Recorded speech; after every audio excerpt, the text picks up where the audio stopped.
자, 이번엔 자료를 한번 입력을 해보도록 하겠습니다. 자, 여러분들이 이제 이 빈 화면에다가 이렇게 타이핑을 해서 한글은 뭐 발음에 기반하여 입력을 해줄 수가 있겠죠? 그래서 이렇게 입력을 쭉 하셔서, 자, 제가 이렇게 입력을 했습니다.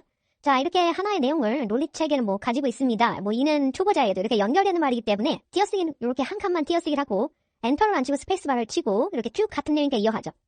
자, 그래서 이렇게 어떤 하나의 내용이 끝났습니다. 자, 하나의 내용이 끝났으면 엔터를 눌러서 아래로 내려가죠. 그렇죠? 자, 아래로 내려가고 그 다음 내용을 입력을 하게 됩니다. 그리고 그 다음 내용에 대한 어떤 뭐 이렇게 음절 단위로 구성이 돼 있어서 뭐 이렇게 해서 효율적으로 만들어줍니다라고 해서 요거에 대한 내용이 끝났습니다. 자, 그러면 우리가 다시 요거를 엔터를 치고 내려가서 다음 내용을 또 입력하게 되죠.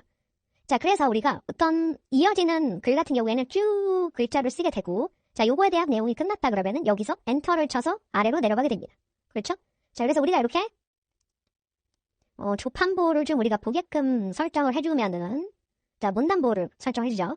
자, 그러면 이렇게 엔터를 친 곳에서 이렇게 표시가 나오죠. 이렇게 우리가 어떤 하나의 내용이 끝나면은 엔터를 쳐서 아래로 내려줍니다. 그래서 요렇게 엔터를 치기 전까지의 요 목록, 자, 요거를 우리가 뭐라 그러죠? 바로 문단이라고 하게 됩니다.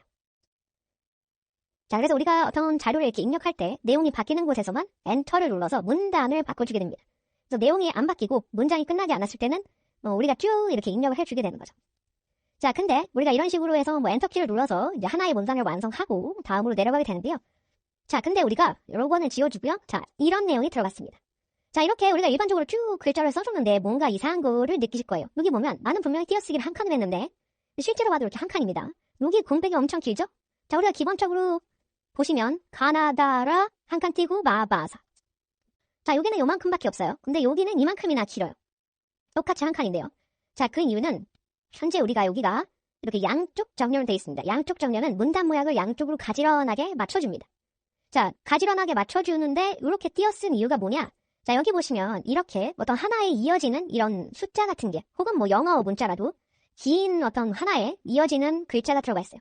자, 그렇기 때문에 이거를 예를 들어서 뭐 요 부분만 위에다 놓고 나머지는 밑에다 놓게 되면, 예를 들어서 이렇게 나눠지게 되면, 자, 이게 사실 중요한 어떤 연결되는 건데 이렇게 되면은 만약에 잘못 읽거나 잘못 해석할 수도 있죠. 그래서 이렇게 중요한 부분은 이렇게 연결해서 써주게 됩니다. 자, 연결해서 써주면 위에는 공백이 남게 되잖아요. 그래서 이렇게 띄어쓰기가 된 부분을 좀 자동적으로 넓혀서 이렇게 여기에서 설명하는 것처럼 균등하게 양쪽으로 가지런하게 맞춰주게 됩니다. 자, 만약에 이게 이렇게 양쪽 정렬이 아니라 이 부분이 여기에 있는 왼쪽 정렬, 자, 문단 모양을 왼쪽 기준으로 가지런하게 맞춰준다고 써있죠? 이렇게 하게 되면은 그냥 강제적으로 띄어쓰기가 밑에와 똑같이 이렇게 짧게 원래 길이만큼 이렇게 세팅을 해주게 돼요. 자, 그러고 여기는 어쩔 수 없이 아래쪽에 있으니까 어디에 공백이 생겨요? 요쪽, 요 오른쪽에 이렇게 공백이 생기게 됩니다.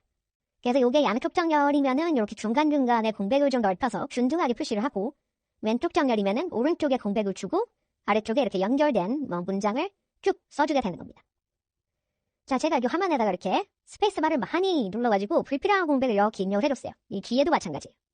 자, 우리가 이 띄어쓰기도 보려면은 보기 메뉴에 가셔서 조판보를 보시면 이렇게 띄어쓰기를 확인하실 수가 있습니다. 그래서 이렇게 불필요한 띄어쓰기가 많이 들어가 있는 걸 볼 수가 있죠.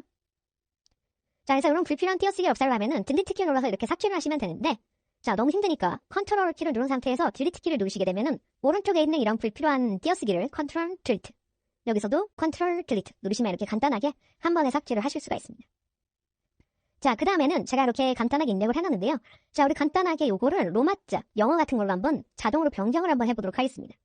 그래서 한글에서는 이렇게 뭐 이름이나 주소, 이렇게 뭐 어떤 서울시청 이런 것들을 자동으로 로마자로 변경을 해주게 되는데요. 자, 내가 바꾸고 싶은 예를 들어 이렇게 이름이 있죠. 자, 이름을 이렇게 선택을 한번 해보도록 하겠습니다. 자, 그 다음에 입력 부분으로 이동을 해주시고요. 여기 보시면 입력 도움이라고 하는 게 있어요. 여기서 로마자로 바꾸기가 있습니다. 요거를 클릭하시면, 자, 이렇게 어떤 스타일이냐, 일반이냐, 주소냐, 이름이냐. 지금은 이름이잖아요. 사람 이름으로 선택하고 바꾸기를 해볼게요. 자, 그러면 성에 대한 표현이 나옵니다. 그럼 김이 우리가 보통 이걸 쓰죠. 자, 그리고 설정을 합니다. 그럼 이런 식으로 김세라라고 영어로 변경이 됩니다. 재밌죠? 자, 그리고 주소를 한번 선택해볼게요. 자, 입력 도움에 가셔서 로마자로 바꾸기. 자, 주소입니다. 바꾸기로 하시면은 이렇게 명동 길 42 중구 서울 이런 식으로, 자, 위치도 바꿔서 이 위치마저도 영어 표현으로 이렇게 주소를 바꿔주는 걸 볼 수가 있죠.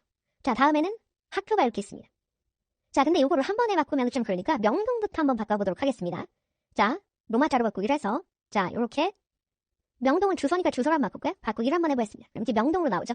자, 만약에 이거를요, 주소를 안 하고 일반으로 하시면은 이렇게 또 똑같이 거의 비슷하게 나오는 거 볼 수가 있죠. 자, 그리고 초등학교 부분을 또 입력 도우미에서 로마자로 바꾸기를 해서 자, 일반으로 해서 바꾸기를 하시게 되면은 이런 식으로 자, 명동 엘레멘터리 스쿨 이렇게 표현이 또 되는 걸 볼 수가 있겠습니다.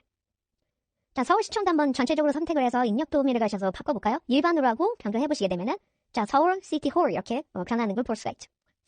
자, 그리고 예를 들어서 이렇게 여기는 자동으로 이렇게 대문자로 되어져 있는데요.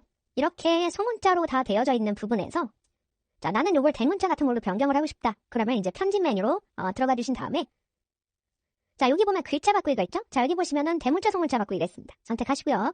자, 모두 대문자, 모두 소문자, 대소문자 서로 바꿈 이런 것들이 쭉 있죠. 자, 단어에서 첫 글자만 대문자로 바꿔볼게요. 선택하시고 바꾸기를 누르시게 되면 자, 이렇게 서울의 S, CT의 C, 홀의 H 이렇게 단어의 처음 부분만 대문자로 이렇게 표현이 되는 걸 보실 수가 있을 겁니다. 이제 이런 식으로도 대소문자도 변경을 해주실 수가 있겠습니다.